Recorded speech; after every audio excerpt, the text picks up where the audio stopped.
Hello everybody and welcome on today's video. It's April 2020 now, and we are in the middle of this virus confinement, and well, I started a few little projects after seeing a video on Tanuki, and let's have a look at what I'm doing at the moment. So Tanuki is the art of making a dead tree, which is sadly my little ewe that died. My other ewe also died. It was probably my fault because I think the soil mix was too acidic, and partly it dried out, and that's because, well, yeah, it's been a few terrible summers here. And well, whatever, these trees are dead now, and I'm trying to get off the old bark. So you see, when you get off the bark of a dead tree, it's much more difficult than when you do that with a living branch. And you see that the color here is quite yellow, and this is, well, the deadwood that was here before, and this is completely white. And I wanted to show you just this process of cleaning up all this stuff, because it is very time consuming, but it is very important to make a nice Tanuki. Some people don't like the idea of Tanuki because they say it's a fake. Well, everything in bonsai is a fake. So let's be honest about that. There are no such small trees. Trees don't grow on rocks. A whole lot of the species we use are grafted species, so there is not a lot natural on bonsai. Trees don't grow in pots in nature. Trees don't get wire in nature. Trees not really are pruned in nature, so there is nothing very natural about bonsai, but it does not mean that it's not a nice hobby. It is about creating an impression,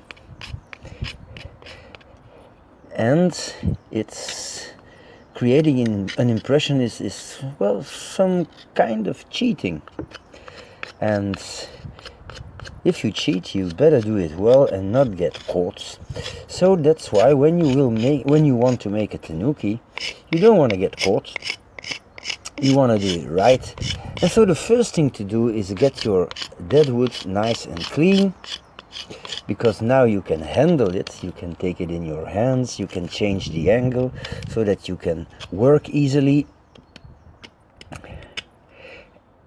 And if this thing is in a pot, well, it makes the whole thing a whole lot more complicated. So I'm going to show you another one. This one is not finished. Really small branches like this, you will lose, of course. But you can keep all the deadwood if you want.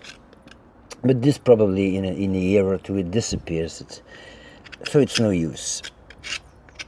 So another one. So this is another of my poor yew trees, Taxus baccata, English yew, but this one is not English.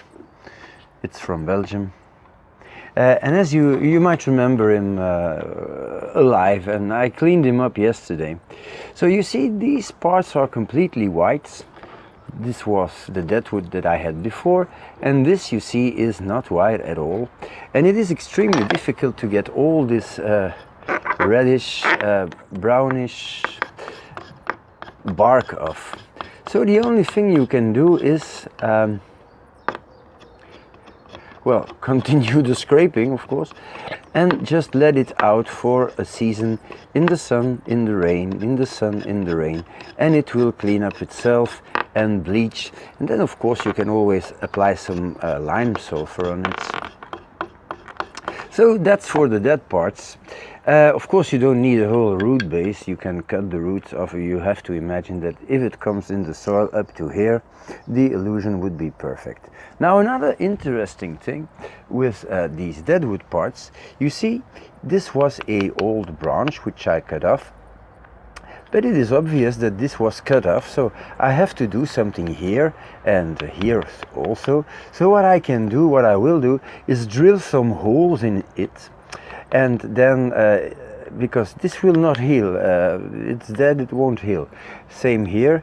So drill holes in it and make it look natural, and only time can do that really right. So when we have a look at this that trunk, you see that, well, you see the beauty of the wood, you see the grain, you see how some of these vines flow, and that's what you want to do when you do a tanuki.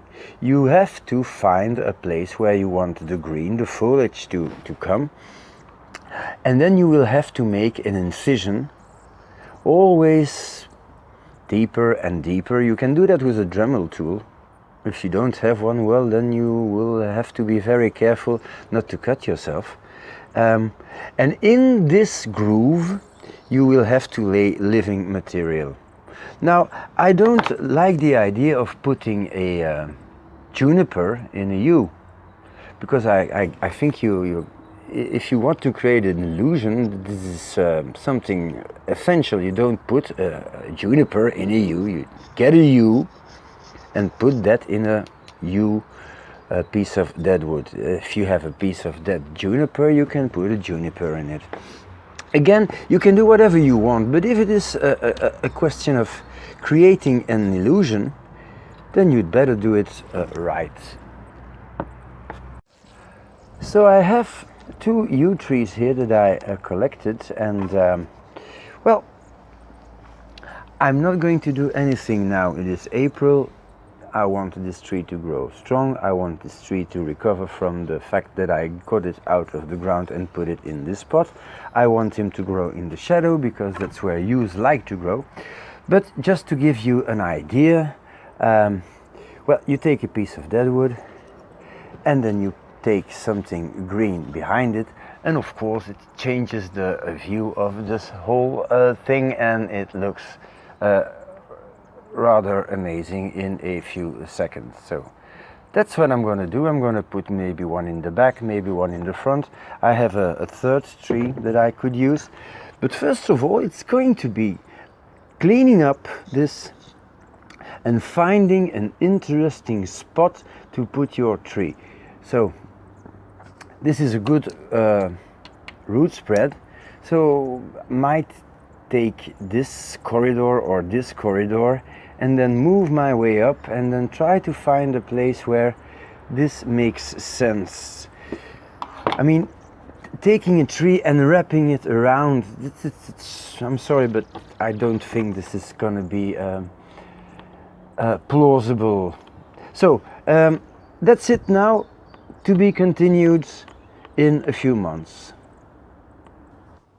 So it's a week later now, and I've been doing some work on this piece of deadwood. I've been scraping it, cleaning it. I'm not completely finished here. I have still some brown parts here which I must attend to.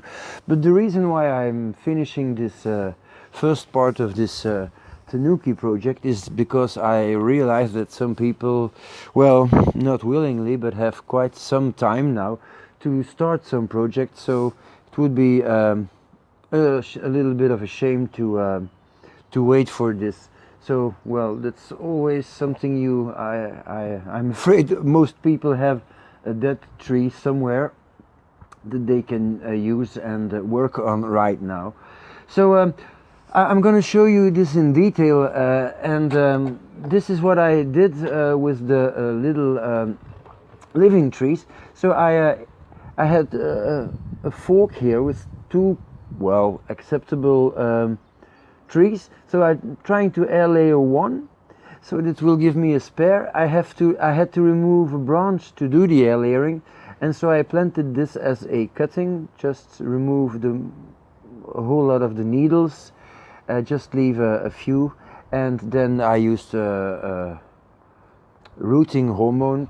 I did the cutting with a heel, you know, when you tear the small part of the bigger branch, that gives a better hormonal balance for the cutting. So that's what I did. So of course I'm not going to put these trees on the deadwood now, but that's something you can do right now, and then you will you could have some result in autumn, and maybe next spring continue the project. So this is what I wanted to show. So now let's zoom in a little closer to the deadwood. I'm going to take a couple of minutes to show you in detail the deadwood. So for starters, well, we have the roots here. Where are they? Here we have the roots. So yeah, and as you see, the part of the roots, well, it's almost completely clean. Now you must know that when you do the planting in the pot, a part of these roots will be constantly in the soil and in the moisture, so a good treatment with wood hardener is very important here. Then you see that we have here the really white parts already. These were bleached in the sun for the last years, and then we see that we have still parts with some brown on it, which I should remove. But as long as well, the more the wood is now out in the sun and in the rain, and when I put it between the trees, so when they get watered, this gets wet too.